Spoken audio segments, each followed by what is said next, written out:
What's up, Ravens? Welcome back to Second Take. We got a great episode filled with a lot of sports, but before we get into it, let's introduce who we have. I'm Jackson Connell. I'm Isaiah Wallace. Okay, so first, we are going to talk about the MLB playoffs. The ALDS and NLDS have been going on, and we have got the National League and American League. Right now, as we speak, the Mariners and Tigers are playing right now, and the series is 2-1 Seattle. Who do you think is going to win this game? I like Seattle. I think they're going to finish it off. Yeah, I don't know. I feel like the Tigers can only do so much, and that so much is Tariq Skubal. And I think that can only get them so far, and it's not past this round. Give me Seattle. I also have to agree with them. Seattle's pitching is just better than Detroit, and their offense is just better.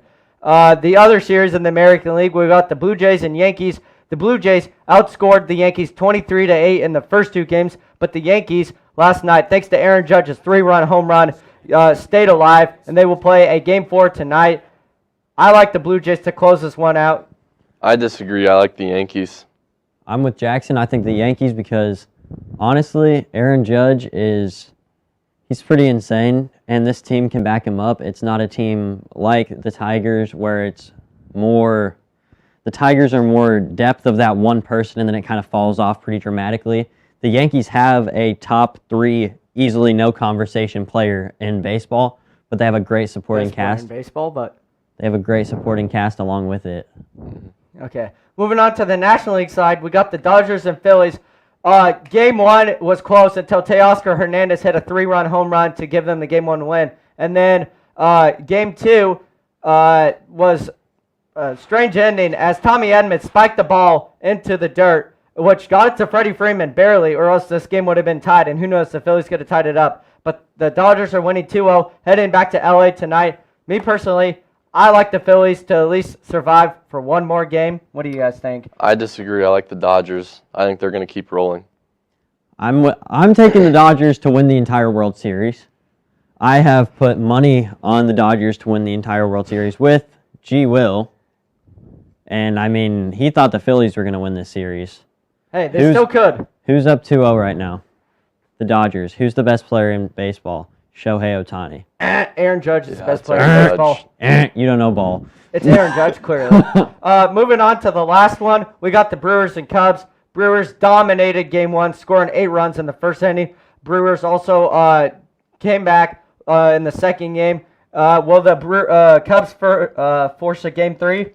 Or 4, sorry. No, they will not. Brewers are going to win. This is the first time I'm going to agree with Jackson. I'm going to disagree with Jackson, I'm going to take the Cubs. I think that this Cubs team they're nice. And I think for my boy Carson Brand over in Florida, I can't go against the Cubs here. I'll give the Cubs. You know what? I'm taking the Cubs to win the series because everybody loves a reverse sweep, and that's what we're about to see. I also have to agree, but I don't think the Cubs are going to win the series. I think they'll win this game, but then lose the next game. They just don't have the pitching to keep up with the Brewers, so yeah. Moving on, we got some college football, KU and K-State. K-State has not exceeded expectations or live up to the hype this season. They are 2-3, right? 2-4? Yeah, something like that. You know, their offenses look terrible. Their defenses look terrible. Avery Johnson is about the only thing that's going right for K-State. They wish they didn't lose their offensive coordinator to Texas A&M, right, Jackson? I do, Yeah. It's been terrible for K-State. You know, they got TCU this week, and they got KU the following week. So we'll just see how that plays out. KU, on the other hand, they've been a little bit disappointing. You know, they lost to Cincinnati in a horrendous fashion. Both teams put up amazing offensive numbers, but their defense just sold them. And on Saturday, the KU played UCF in the bounce house, and in the first half, they could not stop Miles Montgomery. He could run all over KU. But in the second half, the defense stepped up and got a goal line stop to secure the win. KU plays at Texas Tech, number 9 this week. That is going to be a hard test for KU. It's going to be a hard test. KU, this is going to be one of the hardest games of the season. I agree. Probably the hardest game of the season. Yeah, the hardest game, yeah. KU is going into this as 14-point dogs, which is not something you want to see as a fan. Nope. But everybody loves an underdog. KU, we got heart, and we got more than anything, we have our backs against the wall because this is our last hope. If we can beat Texas Tech and we can somehow win out, we may have a sliver or a shimmer of hope of making the playoffs. Yeah. And I think there's nothing more dangerous than a team with a will to win and a have to win. And Texas Tech doesn't have that, and KU does. So Yeah. that's our biggest hope. But before we move on to the NFL, guys, who is your Heisman pick now 6 weeks into the season? I'm liking Carson Beck. I mean, Miami's looking pretty solid, and he's their leader right now. I would say Ty Simpson. Shout out to my boy Walker. But Ty Simpson has looked like one of the best quarterbacks in college football. You know, Carson Beck has also looked good, but I think Ty Simpson has better weapons than Carson Beck, so that's why I think Ty Simpson will win Heisman. Yeah. Well, I like two Jeremiahs, but I want to say Love, but I don't think at the beginning of the year I picked him.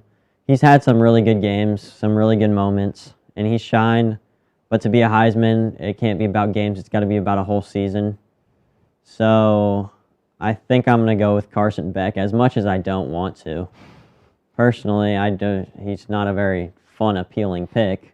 Yeah. But, you know, I think he's done a great job with this team coming in to this Miami University team and making them look as good as they are is quite good. So yeah, and I'll most go with people them. don't like Carson Beck. But anyways, moving on to our last topic, we got the NFL. We got a lot of surprise teams from the Indianapolis Colts. And Daniel Jones, he has looked like an MVP frontrunner this season. Daniel Jones has outperformed everybody's expectations, and he has been really good. And this Colts team has been the #1 seed in the NFL, in the AFC right now. Probably the most disappointing player is the Bills, or not the Bills. Sorry. I don't know. There's just been a lot of disappointing teams. You know, you could say that the Lions have been a bit disappointing. The Ravens have been certainly. The Chiefs. The Chiefs have been disappointing. But The Bengals. Bengals, yeah, without Joe Burrow, you know, Jamar Chase and T. Higgins are not the same without their quarterback, and they just traded for Joe Flacco yesterday. We'll see if that does anything. I think it will. Yeah. You know, Justin Herbert's playing out of his mind recently, and so, yeah, there's just been a lot of injuries. Speaking of injuries, you want to give us some updates on some injuries? Yeah, Joe Burrow, he got injured. He's out for the season. Bad turf toe. I mean, there's just injuries all over the place. Malik Neighbors, torn ACL, he's gone. Just awful to see for fantasy owners. Yeah. Tyreek Hill's knee is at a 90-degree angle from his foot. That was a terrible injury. Do not watch the replay, guys. Do not. Let's show the replay on the screen. I'm just kidding. Do not do that. I'm just kidding. Do not do that. Peyton, don't do that. But no, but yeah, it's been something. I think there's been some teams that are really overperforming, that are looking really good. There's been some underperforming teams, but I think I'm not too worried about the Chiefs right now. Neither. I mean, am I. let's be for real. We are talking about the Kansas City Chiefs, and when you're talking about the Chiefs, They're never counted the out. regular season for the Chiefs is the preseason for every other team. So, like, why are we even watching? Nobody likes the preseason anyways. Let's just rejoin this topic when we're in the Super Bowl. I'm a little worried. Being below 500 is a little scary, but Yeah, I would have to agree. The only thing that scares me is the Chiefs' defense. The Chiefs' defense has looked horrendous so far. Their secondary, terrible, besides Trey McDuffie. Everybody else, horrendous. You know, Chris Jones is standing there on Monday night, just clueless. He just stood there and let Trevor Lawrence walk into the end zone. At least make an effort to stop Trevor Lawrence. Who knows if he at least makes an effort. But, you know, fantasy football has been going bad for some people and good for some other people. You know, Yeah. James Cook, he's the best fantasy running back out there. That is He- not true. No, it's He did not even McCaffrey. score. How many points did he score this week? I don't know. Less than 5. Yep. He scored less than 5 points. McCaffrey has not scored below 20. Yeah. The best running backs are McCaffrey. Jonathan Taylor has been otherworldly. Well, I don't have Jonathan Taylor, or I actually do have McCaffrey, so that's nice. Those two are right now head and shoulders above the rest, I'd say. I agree. And they're looking really good right now. And I think one more thing to go along with it is some of the rookies in the NFL are Yes. finally starting to shine. Emeka Ibuke. Emeka Egbuka. Yeah, Ibuka. Sorry. He is starting to look really good. He already has looked really good.